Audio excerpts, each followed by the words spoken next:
Hello and welcome back to our Council of Waes podcast with a very special episode in terms of we'll be talking about Loki. I am your host, Tong, and with me, my co-host, Variant New and Variant Ham. Hola, amigos. Hi. Are we the evil variants or the like No, the calm we're ones? the good kind, so The good ones. the good ones, of course, we're the good ones. The ones that chill on the So, Yes. the ones that chills on a Sunday evening doing The a one that podcast with chills. your friends. Yeah. Yep. This is one of our we create a Nexus event by making this podcast, pretty much. That's our Nexus event. It's our podcast. Oh no, shit. Yeah, but you Can't wait to get pruned. oh, we were gonna get pruned by the TVA, but more on that later on, right? We will talk about Loki later on. But for those who want to listen to this episode, of course, you have to see Loki, of course, or else we'll just spoil the whole thing. So spoiler warning now. And yeah, let's just get right into our podcast. So Loki literally starts off where Endgame left, with Loki taking the Tesseract and just like bye, just left the whole New York incident, right? So Yes. Yeah. In terms of the first episode, it was the setup. So this organization called the TVA came in saying that, oh, Loki, you shouldn't be alive at the moment. It's not in part of the plan of his journey. Yeah. And he got took to this TVA, which is the Time Variant Association. Yeah. And he got questioned all these stuff, changed his uniform into like a criminal, right? Like a jumpsuit, like a brown jumpsuit. Yeah, like a jumpsuit, and get put on trial. And he's like, "Oh, glorious purpose! Like, is this a joke? Is this a joke to you?" But what was your first reaction in terms of seeing the TVA, Neil? Like the organization itself. In terms of the TV itself, Yeah. I think it's pretty fascinating because it's completely different to what we've seen so far. Because when you think of Marvel, you never really think of the like officers, like people just standing and doing paperwork and such. Yeah.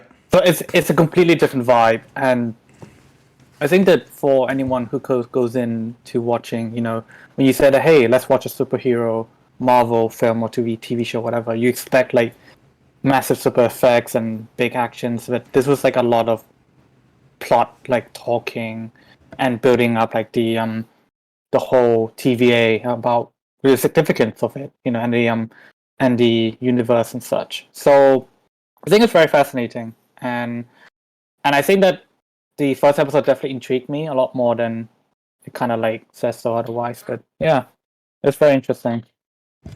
Yeah, what about you, Ham, in terms of the TVA itself? What was your the first reaction to that?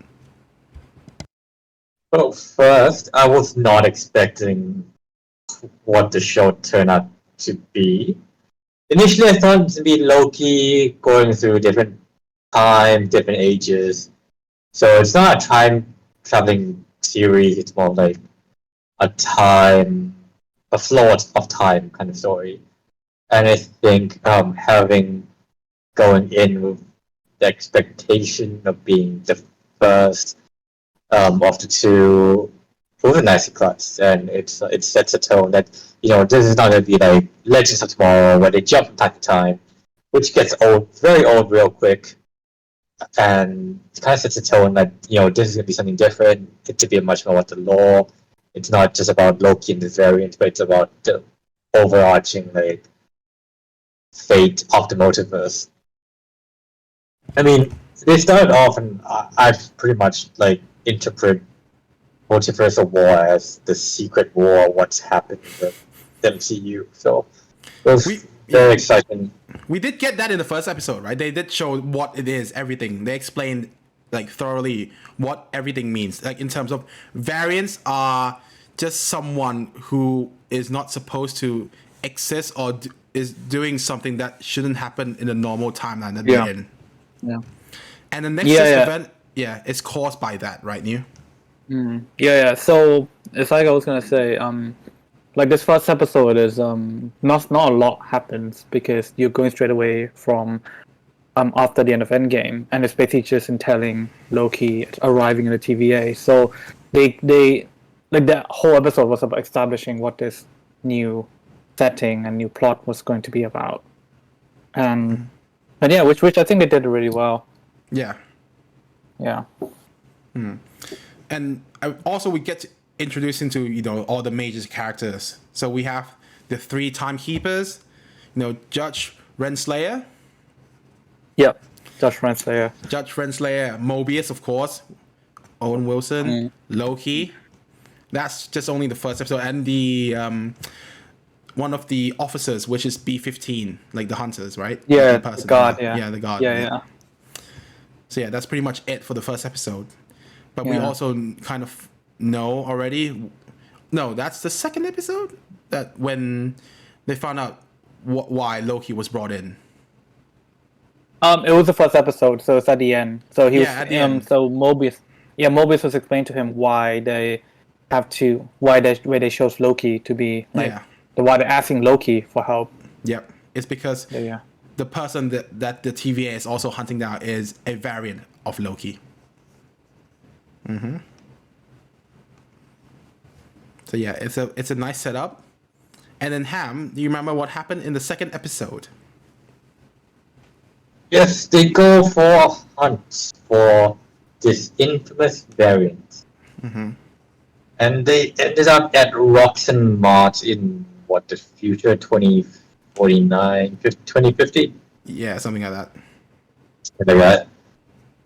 Yep, and then turns out this variant was about to bomb the timeline. And it turns out this variant was a female version of Loki. Which all of that was a bit anticlimactic because the TVA reset it all timelines anyway. So yeah, that's pretty much the whole the premises of the second episode. It literally went from 0 to 100 real fast. Very fast. From 1 to 2, like that episode from the first episode to the second episode. And you don't forget to mention, what happened in the TVA where Loki tried to escape and then he was looking for some stuff in the cupboard. Oh yeah. I was gonna say they really downplay the significance of what we know so far because the whole of phase 1, 2, 3 we've led to believe that the Infinity Stone were like the greatest thing, that the most powerful thing, and it was just in the drawer being used as paperweight by what was his name? Pillboy from The Good Place. So there's like this this guy was using the he had multiple Infinity Stones, mind you, and it was just using it to pull down some paper, and it just really showed to Loki his insignificance to the whole scheme of the TVA. Yeah. Makes you go like, okay, like Loki's like the pawn in all of this now. Yeah. Like, imagine how, like, you have to think about it, how many Black Widow dies, like, is in that drawer right now. Sacrifice herself just to be a soul stone, to be someone's paperweight. There's a meme saying, like, just, like, we watched Black Widow die so many times, and then, like, there's just someone from the TVA just looking with all this soul stones, what a shame. What a shame. It was the sense of like I never liked the idea that the stones work out of its own reality. Yeah. Because that has never been in the comics, and they tried to stop the incursions, they tried to use it out of their reality, and then it vanished and got destroyed. I think it's kind of it explains a lot to me in the sense that those timelines they jumped to an Endgame was still a version of the sacred timeline. as long as they return it, it's still all of them are still going in one direction. Yeah. So more or less, you can say that's still kind of like the same reality in a sense. And the fact they have all of these means that they don't work outside of that reality in a sense. So I kind of like that. And like Ham mentioned in the beginning, where they found out the variant Loki, which is a woman, was hiding in this disaster, is because our Loki, the main guy, he found out that this variant of Loki's been using natural disasters as a hiding spot. Yeah. So because whatever she does, before the natural disaster occur, it wouldn't affect cause any timeline branches because it will be destroyed in the end anyway. Yeah. Yeah, which is smart. She learned it throughout. How to pretty much adapt and go away from the TVA's pursuing eyes. Mm-hmm. Yeah, and then we found out that yes, it's a woman Loki variant in the end, and the episode ends. It goes on to episode 3. Yeah, they played the intrigue really well because they've only mentioned the existence of the variant that they're chasing, and then you spend the whole episode waiting to see if it's just going to be another Tom Hiddleston or is it going to be someone else. And I think it's very interesting because we mentioned before when the first episode came that when they saw Loki's profile, like on this in the paper where they were saying about his bios and such, and they said that his gender was fluid. I said so people were kind of speculating that it could have been like a girl version of Loki. It turned out to be true.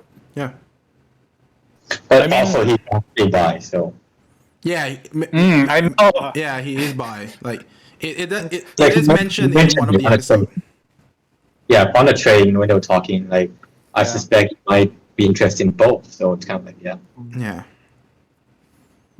We'll talk about that conversation soon because I think it's quite an interesting point. Yeah, but so episode 2 was just to establish the I think it's very. We all thought that the timeline kind of exploding would have been something that would happen at the end. Yeah. Yeah. I think we mentioned this as well. I don't think I expected them to go really fast with the story. To get to this pace at episode 2. I was expecting them to kind of have a bit of a slow burn because I think that the first 2 episodes have been very slow. They slowly paced it for a reason because it was just a lot of explanation about how everything works, and then once they were able to put everything into place, they literally went okay, we're just gonna light it all up, and then from episode 3 onward, it was just all boom, boom, boom, boom. Yeah. All right, so we get into episode 3. Neil, you remember what happened in episode 3? So. Not really. I know. So basically, Loki and Sylvie, I know that they go on a kind of a journey together. Yeah, but I can't remember exactly where and why. But the whole episode was to let us actually get to know Sylvie, the female variant of Loki, a lot better, and to see that she's actually just like another Loki. Was trying to figure out a way to get out, and she doesn't like being called Loki. Though that's the thing. Yeah, she was. But he changed her name to Sylvie. Yeah, that's why. Oh, the Enchantress. Yeah, another version of it. The MCU version of it. If you guys seen the behind the scene feature on Disney Plus, the one they had for WandaVision, Falcon Winter Soldier. They did say that our version is straight up a mixture between the Enchantress and Loki. Yeah. But they did fight, in the beginning of the episode because they didn't trust each other. So that's why they destroyed the tempad that's helping them move around different time periods. and they broke that, so that's why they need to find a new energy source to power this tempad. Yeah. They go through all these kind of stuff, and then because they landed in a place where it's about to be like Armageddon course, pretty much, you know, like an Armageddon's about to come through. They need to find a way off the planet quickly. Yeah. And yeah, it's like this episode's just to see like these two actually from becoming like enemies just because like they got to kind of talk, and I mean like because they're basically the same people but just different variants, so they know who each other are, and then you know, have some very deep, meaningful conversations, you know, about what they like, which is very fascinating. You know, and they managed to like, okay, of course, in the end, they managed to find this train or this transportation which will lead them to off the planet. But of course, from what the knowledge she knows about that period and that event, no one gets off the planet, not even that transportation. But because they were trying their best to change it, because you know they're not supposed to be there as well. They thought that, oh, maybe we could change it, but then in the end it couldn't. You know, everything's going the same way. So episode 3 ends with them seeing the transportation getting fucked. Yeah, very beautiful. Very beautiful view though of the scene, like just the music and all. I think I love the theme of the episode 3. It's just like always like purple, wasn't it? Yeah, it was very. Yeah. But Ham, do you want to talk more? Oh, sorry. Oh no! Go on. Okay, yeah. No. So Ham, do you want to talk more about their conversations they had together, like Loki and Sylvie on the train? That's what I was gonna say. There are a lot of conversation, but okay, first of all, we touched briefly about their personal lives, and you know, she knew she was adopted from the very beginning, and Loki found it kind of surprising to begin with, of course. Then they were talking about, you know, how he would actually, like, if she has any lovers, and he mentioned, you know, that they're kind of bi as well, both of them. And Sylvie kind of mentioned that, you know, she's been maintaining a long distance relationship with a postman. And a lot of people were speculating on, like, oh yeah, that was Stan Lee. Cute. Yeah, because he was a postman in Civil War and in Guardians, he was telling the Watchers that he was a postman. Yeah. Are you Tony Stark? Oh yeah. Yeah, but it was a little like jab that, you know, she dated like Stan Lee at one point. Yeah, and then, you know, they had a few arguments about like, they trust each other or not. And then they took a nap, and then we get to see like a party scene of Loki on train. Yeah, singing. Yep. That's Guardian song. All right. And love is like a dagger. Love is like a dagger. When you reach for it, it's not great. What is grief if not love persevering? Wrong show. Wrong show. Another big thing happened. I just kind of looked it up to see if we missed anything. So this episode, Sylvie mentioned the fact that all the people who's working in TVA is actually a variant. Variants, yep. Okay, so they learned that. Yeah. So because Mobius had told Loki that they've been created just for the sole purpose of serving for the TVA, and now we've kind of found out that they might not be, which is very interesting. Right, so this is a good way to lead on to the next episode here. So what happens in the next episode? So the TVA caught up to them with Mobius and caught them back, and basically they got arrested back in TVA. Yeah, how did they find them though? What course? How did I can't remember.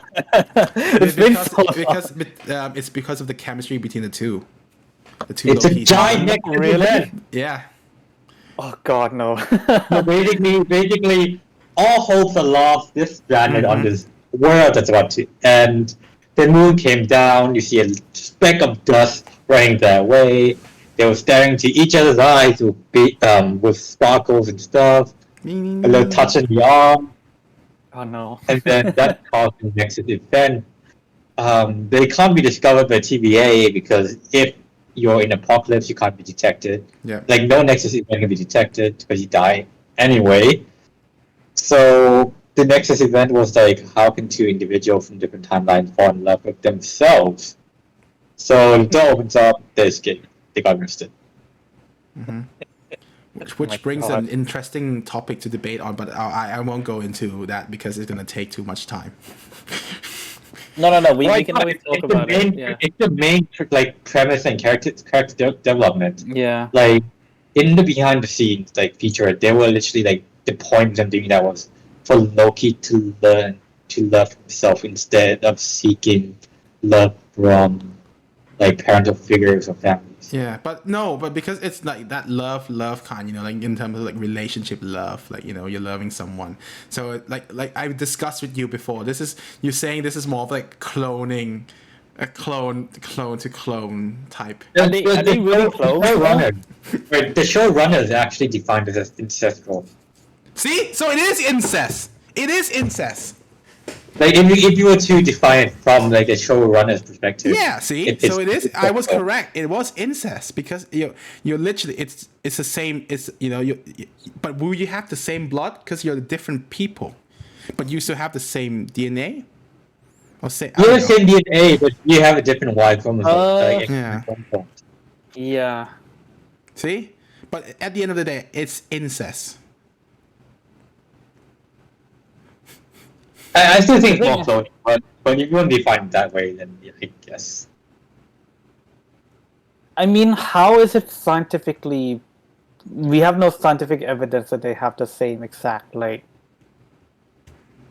gene. Okay, no, that sounds very stupid. Sorry. No, if it's you in this universe, and okay, let's say we're in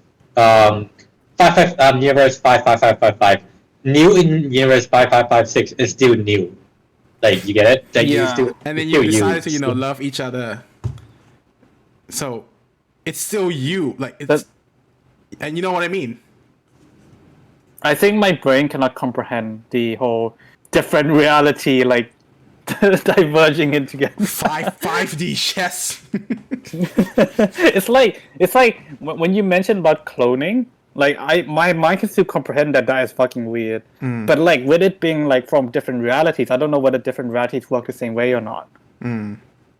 I think our brain cannot comprehend that big of a taboo thing. But yeah. Okay, the point of being cloning is like it's still you, but the fact it's a female you means you have different chromosomes. That's all. Yeah, A is still the same. So it's like you can't really say that that's the same clone because cloning is like you're exactly the same. The same, exactly like a replica. Yeah. I think you need a better word for like there has to be a word to replace the word incest. Yeah. Which is like for when you're having relations with someone of the same variant.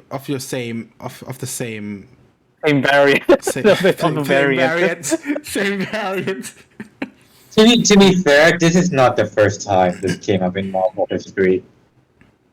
Yeah. But like in the Ultimate Universe, Jessica Drew was basically a clone of Peter Parker. Yeah. Yeah. Yeah. All right, we will leave that topic too much because it's gonna go way too deep and way too long. All right. Hey, like clones, they call each other brothers. So incest might be the right term. Yeah. See, I told you, brothers. There's not like Robot Chicken short on the clone. Yeah. See, I told you, like brothers. Like. What? Yeah, whatever. And the more I watched the Bad Batch, the more I'm convinced it's kind of like Omega. Yeah. Because Omega No, I don't want to take you. All right. No. Fuck. Moving on. Moving on. All right, moving on. Okay, so Sylvie and Loki got interrogated, right? And there were like this conversation where, Loki thinks Sylvie is now dead because she's been pruned, which of course she is not. And Mobius could not interrogate her because Judge Renslayer was hiding something from him. Like there's a specific information that she's not telling him exactly why. So yeah, Neil, what's going on in terms of that? I mean, because Loki told Mobius that, you know, it's possible that he might be a variant. Yeah. So Mobius was just questioning about how, you know, maybe the things that he believed in wasn't true in the first place. So, you know, he's questioning Judge Renslayer, who, even though she's probably in the same position as Mobius, she, as we would find later on, she had this belief that like there must have been a reason for all of this, and she was like she wanted to keep faith to the whole TVA system more than to destroy it. But then obviously you also have both Loki and Sylvie who's trying to break out because they want like they've seen that you know, variants are just being pruned left and right just because they deviate away from their normal thing during the Nexus events. And so interesting thing happened. So the guard's called B-15, right? Yes. I keep on thinking B-52 for some reason. But that's like the bomb of B-52.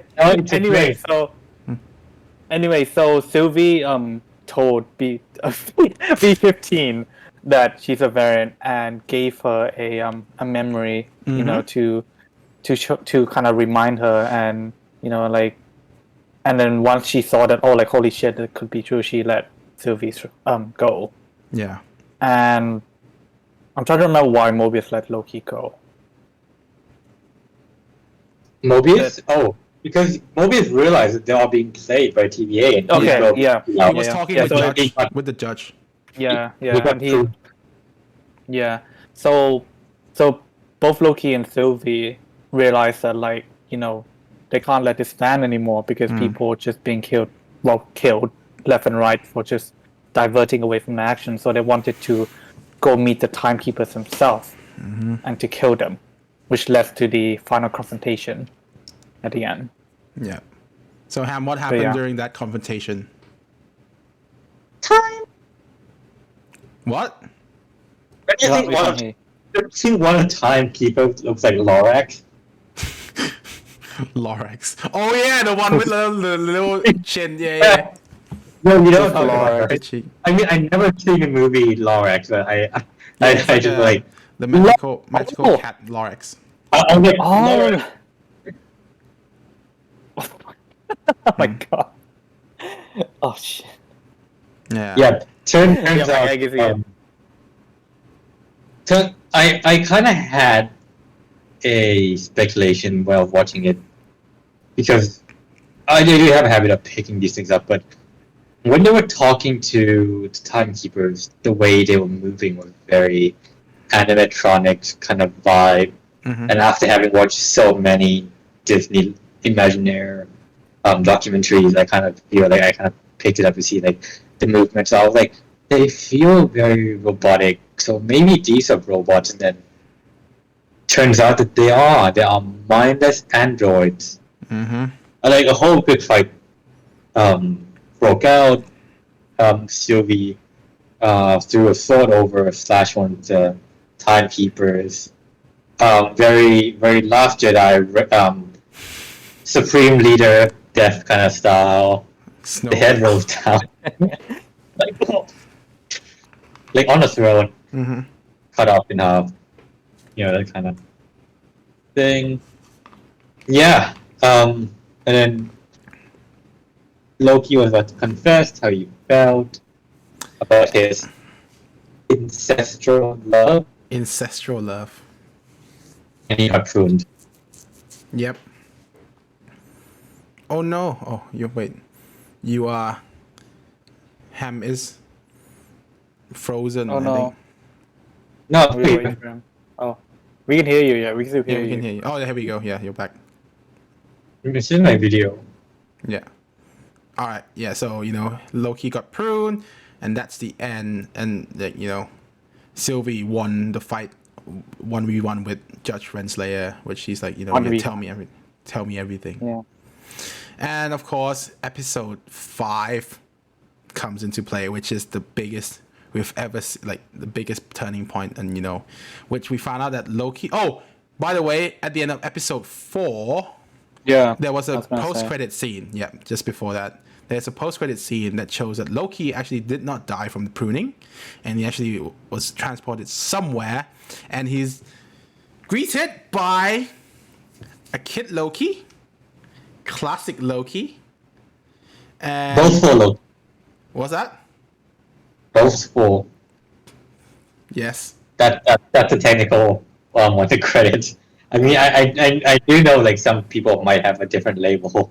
Yeah. Both full? Both for Both yeah. like The one with Right, the hammer. okay. The one with the hammer. Yeah. Both I would say African British. maybe. Yeah, boy. And Yeah, then- the credits. And then, of course, the one that matters the most, Alligator Loki. And the Oh my Alligator God. Loki. Fun fact: they spent so much time trying to get like the physics and the biology right. Yeah, I saw that. That's quite cool, actually. Just for like Wow. some Yeah. jokes. Well, yeah. Then episode 5 comes around, and Loki is like questioning this, like, where am I? Like, is this like, what is this place? Is this hell or something? They're like, no, it's not. This is where everything that gets pruned or deleted comes in. And Ham. So when they were walking to a certain place, something in the background appeared, right? I think I Yeah. know what you guys are talking about. When I saw it, I texted Dong pretty much straight away. I was like, "You have to watch it now." Like, I'm not gonna tell you what it is. But the moment you saw it, it's the most glorious thing you'll ever see in Yes. MCU. Literally the most Like, glorious thing. no cameo would ever top this cameo. No. And it was the thing that showed up in a very old Iron Man comic when Iron Man and Hellcat took this character down in his vehicle, and it was the Thanos copter.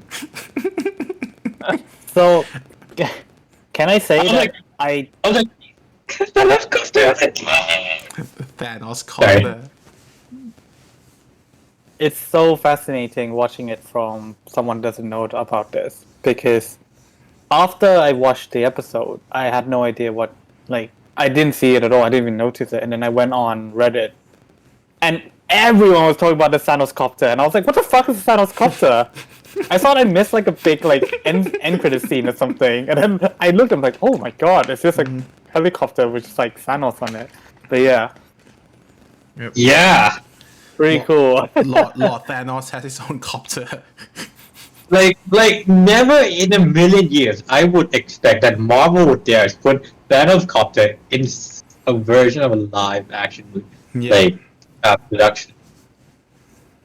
It's literally Not to mention Frog Thor as well. yes, Frog Thor. Yeah, okay, I frog. remember that too. Yeah,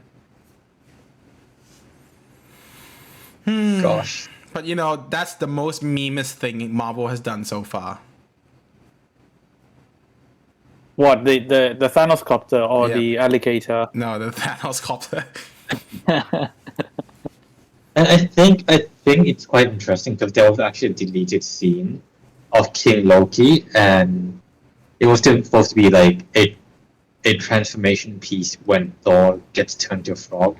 Oh. But they didn't get.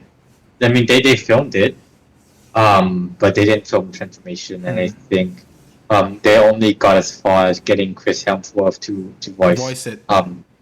to voice it, yeah, but not to another set. Yeah, so I mean, this episode literally we're meeting all these variant Loki who's been pruned. There's all of them, and we also go to their base. They talked a little bit more what each of them have done, and of course they were attacked by who? New The President Loki. President Loki. Oh, this is what I find so fascinating. Like, we see all of these scenes in the trailer, and it turned out that it wasn't even actual Loki; it was a variant. It's a variant. Yeah, and it turns out that like all the variants each had their own plans, Yep. and they were trying to take over each other's supplies and bases, and then they kept on backstabbing each other. And then we ended up having. All right, so there was just a technical difficulties. We're back now. New carry on with. Yeah, so I was just saying that. So I didn't mention this, but episode 5 was probably my favorite one because it's Yeah. just absurd how we get to see all these variants fighting each other. And the most comical scene was at the beginning where the President Loki had his hand bitten off by the alligator, and it just felt like one of those like high school films where people were just fighting in the cafeteria, and you had this music going on. I'm just like, oh wow, this is so great. And and Ham, what did they devise in the end? How to go to the end game plan? Alive. The big giant cloud of a puppy, ready to eat everything is in its path. And the only way to go beyond the void. All right, this is when everyone turned up. Sylvie self-pruned. Morbius found her and brought her along. They ran into each other halfway through, and her plan was to enchant the cloud and get through to whoever is on the other end of. I was about to say Rainbow Bridge, but different. Beyond time. Yep. And end of time. So there was a huge fight. Sylvie tried to enchant Goliath. Loki tried to be the bait, didn't work out. But then, who saved the day? Classic Loki. Richard E. Grant was amazing. He went all out with like glorious purpose. I can tell. Glorious purpose. I can tell that he has so much fun. And like playing that role, and I just love it when actors are like having so much fun. Clearly this is a very, very different case when he was in Rise of Skywalker, and I'm really glad to see him in a better role. To be fair, I kind of hated him after he assassinated General Hux, but yeah. Yes. Oh. My boy Hux. How could he? Yeah. Supreme leader. Supreme leader. And this yeah. It was an ultimate sacrifice, but then eventually Loki learned to enchant the life as well, and then all's clear. Rainy day is away. Yep. And now we come to the last episode where everything is unveiled. Who's behind the TVA itself? Why has Loki's journey been to this point? In a way. But yeah, Neil, very interesting start, isn't it? When they've reached like this kind of church mansion. Yeah.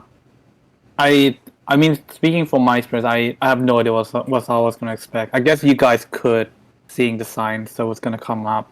We had speculations. I think Dom said it might have been like a Hiddleston Loki. Yeah, like a evil Loki. And I was straight up. It can't be Kang. Like it's too obvious. It's too easy. Yeah. Like after seeing WandaVision, like Mephisto never turned up. Mephisto's everywhere. I would never have assumed that Kang would be in this at all, since like Jonathan Majors was casted for Ant-Man, like straight out for news, not this, and I was like, nope, can't be him. It has to be someone else, not Loki, not Kang. And you know what? We were both wrong. Yeah, it actually wasn't Kang, but it was He Who Remains. For the record, He Who Remains. And for the record, that fucking clock of a bitch scared the shit out of me. Yeah! Holy shit! Hey y'all, this is Miss Minute here. Miss Minute. I hated that so much. I fucking jumped. I was like, what the fuck? For people who don't know this, Miss Minute was voiced by Tara Strong, who's the original voice of Harley Quinn. Oh, Miss Minute. Like, hey, Puddin'. She did Batman Animated Universe. She also did it for the Arkham games as well. Oh, okay. But yeah, they were greeted by this person in a purple cape, eating an apple. And like, poof, it's just some mortal. Like, yes, I am he who remains. And they have this long conversation. Well, I mean, Sylvie tried to kill him, and then he just like, literally 10 pats away, like, like teleports, like from places to places around her. And they had this like long conversation where, the path they've taken, like the two of them, has been because he allowed them to walk on this path. Yeah. Like everything he's planned, he knew what's gonna come, what they're gonna say. Everything's like predetermined. Yeah, predetermined, pretty much. Yeah, it's fake. None of them was their free will. It's literally on like a path set by him. So, can I ask? So, you're muted. You cannot ask. Yeah, sorry. I suddenly pressed the space button. Mm-hmm. So I assume both of you guys knew that, he's Kang. Uh-huh. But how did you feel when he was speaking in the beginning? Because from my impression, like I was kind of a bit disappointed that it was just this dude that was just, like playing this overly positive guy who was just, like playing everything down. So I really wanted to see what you guys thought about it at first.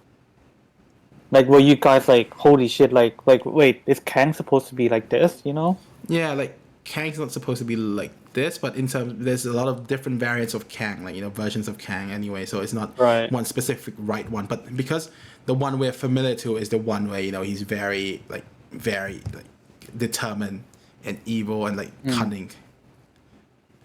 Yeah. I kind of had two minds when I went into it. Initially, I kind of hated it at first. When he was just playing like this jumpy, like kind of dude, and then after a while, after he explained the story, up to the point where he was like, "I'm old, I'm tired," like. At that moment, I realized I kind of misjudged him a little bit, and I think what he did was that I had to step out. Because initially when I was like, wait a minute, Kang and Immortus not supposed to act like this. Because he's Kang, he's Immortus, he's Iron Lad, he's Mr. Griffin, like whatever. Oh, yep. But it's like, this is none of like those versions. So I took a step out and it's like, this is just a version of a person. Yep. And after I tried to look at him like objectively as a new character, I think he's been playing, he as an actor, I think he did a very great job on balancing the Wizard of Oz and I'm like super old, super tired kind of. Yeah. And I think it has a good reflection in it shows. From when he crossed the threshold, from being the one who knows it all until to the point where it's like he doesn't know what's going on. Yep. And he's of course for good. And he's doing it for like righteous reasons and trying to keep everything checked. Yeah. So in the end, I kind of liked it. But... I actually completely agree with you. Like that was completely except for the fact that I didn't know who he was. I didn't know it was Kang. But I went through the same emotion as you in that like I wasn't really sold on him. Like I thought it was just like another cop out that they were gonna retcon it to be like, oh, it's just an act, and then okay, I'll undo it, But then as he told the story, I just felt this sinister like feeling of like knowing that there's more dangerous versions of it, and it just felt like that whole episode was just.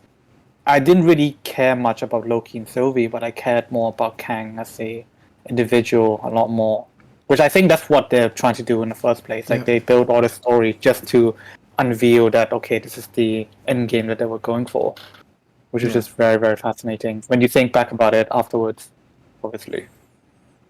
And actually, this is quite interesting. I think Dom mentioned to me, like I think last week or so, or a couple of weeks ago, Dom mentioned to me that we were supposed to get this after Multiverse of Madness.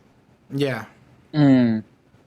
So now I'm just wondering, because Loki is in Multiverse of Madness too. So I was wondering, yeah. So I was wondering if they were supposed to show Kang in Multiverse of Madness by the end of the movie. Like a Thanos reveal in Multiverse of Madness, and then we'll be learning a bit more about Kang in Loki. Yeah, because of COVID, it had to be switched around. Yep. But I think it gives like a very interesting perspective on like Jonathan Majors as an actor. You know, I mean, I guess both of you must have seen like one of those like series of movies where one actor plays like so many characters with like different personalities. Yeah, I think it could be a perfect case of like an actor who get to play like different like personalities. You know, like in Clone Wars, like you get like clones with different personalities, or like Orphan Black, or what was it? Something happened to Monday or something. Yeah, so it'll be interesting to see what the actor does with the character going forward. Like also the way he just goes out, you know, because he does get killed by Sylvie at the end, that causes the whole the biggest Nexus event that, you know, that causes the multiverse to go into spiral, is because this version of, you know, He Who Remains gets killed because there's no one else left to make sure the timeline is flowing naturally. So yeah. And he's like, yeah, you know, like, she did ask, you know, are you not gonna beg for your life? He's like, yep, could, but no, no. I'll be back. I'll be back soon. I'll see you soon. I'll see you soon. Tired. Yeah, he just wants to rest. And he's like, you know, resurrection, baby. I'll be back. I'll just come back. Like another version of me, or, you know, it's just another me will just be back here, right here again, like saving the timeline. It doesn't matter if I die now. I'll be back. Well, yeah, you can kill me. Yeah, there's so many memes like from Winter Soldier, and it was like Sam Wilson, Captain America, and they were both Kang, and it was like time to suit up, time to cure up, time to secure up. But yeah, and then of course the love relationship between Sylvie and Loki, you know, reached like the high point because they had a fight there. And, you know, Loki, they kissed. They did kiss in the end, but Sylvie used that opportunity to use the Tempad to push him into a portal, and Loki appears in the TVA. But, you know, as you saw in the end, what happened? What happened to Loki? Well, they ended up in TVA, but it actually wasn't a TVA we know, because the Mobius and the B-15 was not the versions that we know. Like, they did not know who Loki was. And we ended the series with one of the most ominous like scene where he looks outside the TVA and he sees this massive statue of Kang. Not just Kang, but like the Kang. Yeah. Was it Kang the Conqueror? Well, you can say that. He probably is that one. The evil version. The evil version that we should be looking out variant, for. Yep. Yeah. He definitely has the costume on. Yeah, he does. Yeah, that's the classic Kang costume. That's when I knew. I was like, oh wait, I recognize that costume. Yeah. I think I would be alright if they made him a helmet. Yeah, like a helmet. And the helmet has like a blue visor on top. I would be completely fine with that. Yeah. Technically blue because of the helmet. Also, technically, this episode, because it's only 6 episodes, right? The last episode does have a post-credit scene, I would say, just to confirm that Loki has a season 2, and that's it. I mean, they deserve. Yeah, I think it deserves the second season because not a lot of things been resolved. Rather, it's just been used to set up to a lot more plot stuff going forward. Yeah. Not even for Loki, but just for the whole MCU. Yeah. Yeah. So now we kind of know who's going to be the next big baddie. There you go. That is the glorious it brings up a question to me, though. What? It brings up a question to me as well in regard to like other characters. Yeah. So all Kang iterations be played by Jonathan Majors, or could it be different actors? Oh yeah, it could be different actors, but I think the main one, right? The main Kang, like the Kang Conqueror himself, is Jonathan Majors. For example, like Iron Lad could be someone else. Yeah, I know that could be someone else, but Jonathan Majors will play actual Kang. Yeah, I think it'll be the same. Brings in my biggest questions in regard to Fantastic Four. Oh. So, since rumor has it that they've been looking for a diverse cast, and essentially, I can see where this is going. Yeah, since I'm not. I don't have problems with his casting or race change or whatever. But just What's that cough? What's that cough? It was accidental. It led me to ask, like, if Reed or Sue would be race changed, because Kang is a descendant of like Fantastic Four, right? So would Reed Richard and or Sue Storm be race changed into like African American, or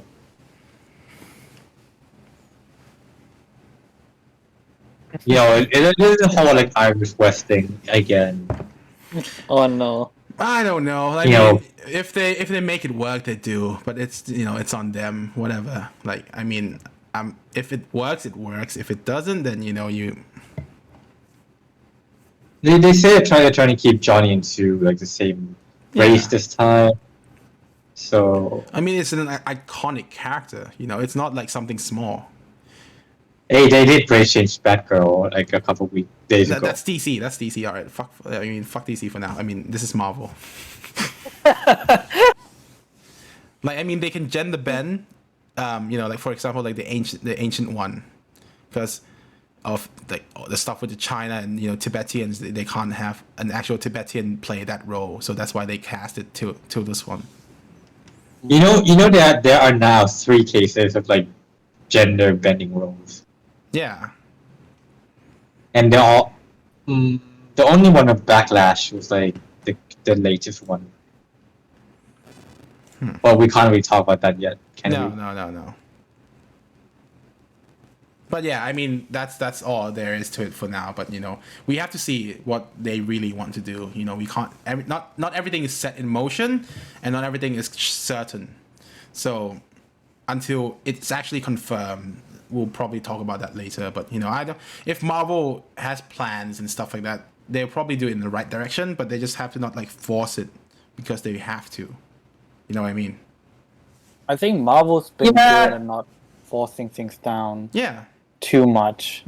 Like they know when to force changes without making it feel too artificial, I think. Yeah. I mean, that's all I can say on the matter. But this is all about Loki. This is about Loki. It kind of shoved the last one down the throat a little bit. Yeah.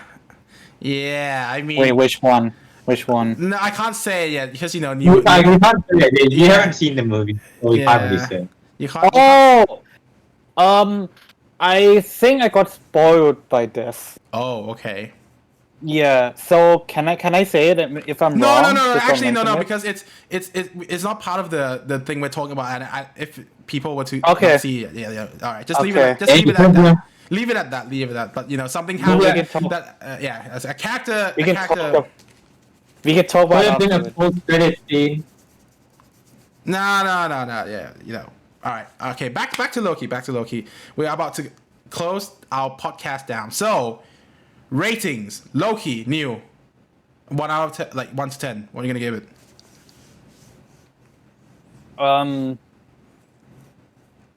I'd give it a 7.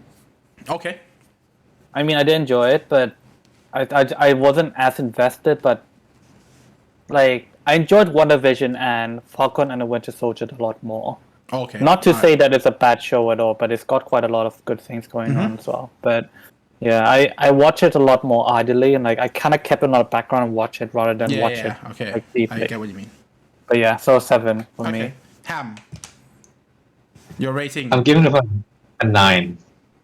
Okay. Because especially because all the cameos we got. Thanos copter, that's one, and I think it did.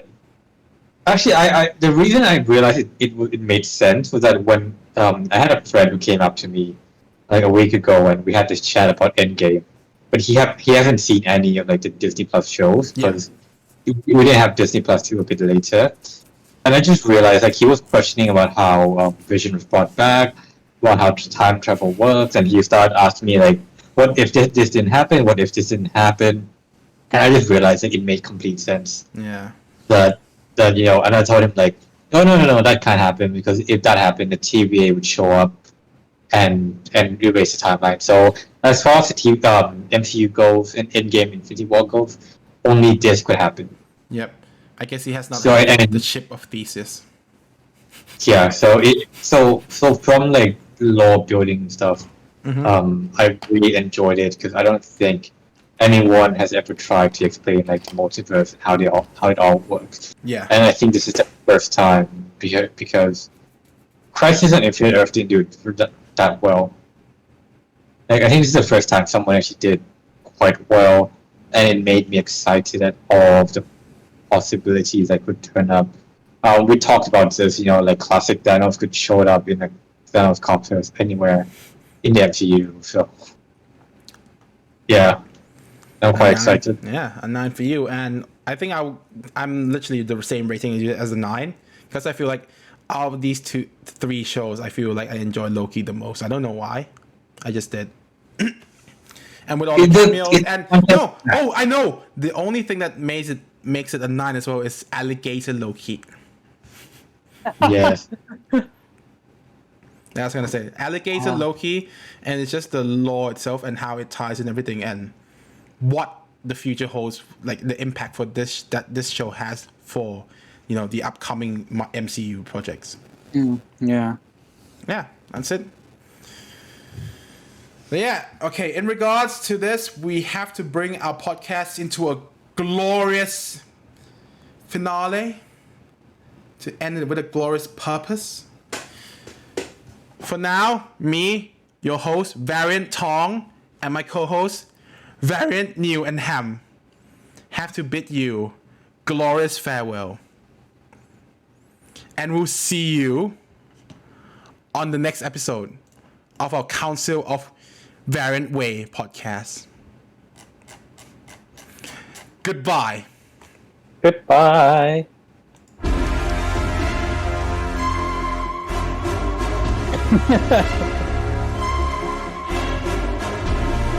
And see ya.